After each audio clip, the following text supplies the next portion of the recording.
This channel does not promote any violent, harmful, or illegal activities. All content provided by this channel is meant for an educational purpose only.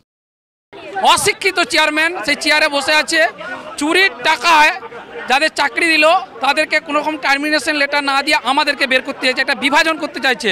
তিনি সেই চুরির টাকায় কাল থেকে pizza, biryani, ভাত, আর সকালবেলায় তাদের লিকার, চা, বিস্কুট এসব যাচ্ছে। আমরা কোনোভাবেই এই চুরির টাকায় তাকে খেতে দেবো না যতক্ষণ একটা স্বচ্ছ লিস্ট, যোগ্য অযোগ্য বিভাজন না দিতে হচ্ছে। আজকে ওনাদের কোনো আধিকারিক নিয়ে যাচ্ছিলেন, আমরা সেটা দেখে কেড়ে নিয়েছি এবং সেই চায়ের ভাঁড় আমরা ভেঙে দিয়েছি আর বিস্কুটও কেড়ে নিয়েছি। কোনো খাওয়াই হবে না যতক্ষণ একটা স্বচ্ছ লিস্ট দিতে পারছে আমাদের সামনে। কিছুই হয়নি, খাওয়া দাওয়া কিছুই হয়নি, সবাই অভুক্তই ছিলাম।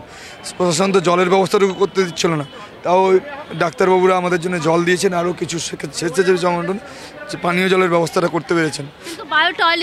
টয়লেটের কোনো ব্যবস্থা নেই, কোনো প্রশাসনের তরফ থেকে চূড়ান্ত অসহযোগিতা। ওনারা ভেবেছেন এইভাবে আমাদের এই আগুনকে নিভিয়ে দেবেন, পারবেন না।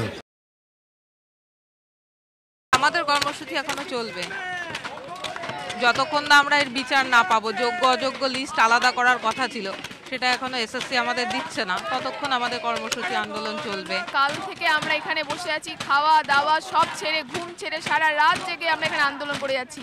আর এসএসসি চেয়ারম্যান ভেতরে উনি আরাম করে ঘুমাচ্ছেন, খাচ্ছেন, আর আমরা এখানে কষ্ট করে যাচ্ছি। আমাদের একটু তিনি বুঝছেন না আমাদের অবস্থা, একবারও বাইরে বেরোচ্ছেন না, আমাদের সাথে কথা বলছেন না।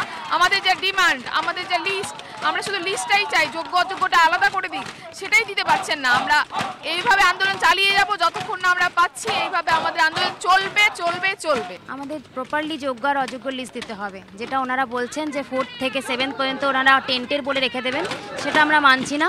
প্রথম থেকে ফার্স্ট কাউন্সিলিং থেকে একদম যতদূর কাউন্সিলিং হয়েছে প্রত্যেকের মধ্যে যোগ্য অযোগ্য লিস্ট আলাদা করতে হবে।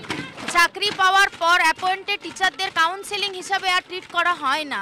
সেখানে কে কোন কাউন্সেলিং থেকে পেয়েছে সেটা অ্যাপয়েন্টিং অথরিটি বুঝবে। আমরা সবাই এখানে চাকরি করি এবং যোগ্যভাবে চাকরি পেয়েছি। আমরা ততক্ষণ রাস্তা ছাড়বো না যতক্ষণ আমাদের দাবি না পূরণ হয়, এবং আমাদের দাবি কোনোই অন্যায্য নয়, কারণ শিক্ষামন্ত্রী নিজে বলেছিলেন যে যোগ্য এবং অযোগ্যদের লিস্ট উনি পাবলিশ করবেন। আজ হঠাৎ করে উনি সেটা থেকে সরছেন এবং একটা নতুন তত্ত্ব নিয়ে চলে এলেন, কাউন্সেলিংয়ের তত্ত্ব আজ অবধি না হাইকোর্টে না সুপ্রিম কোর্টে কোথাও এখানে আসেনি।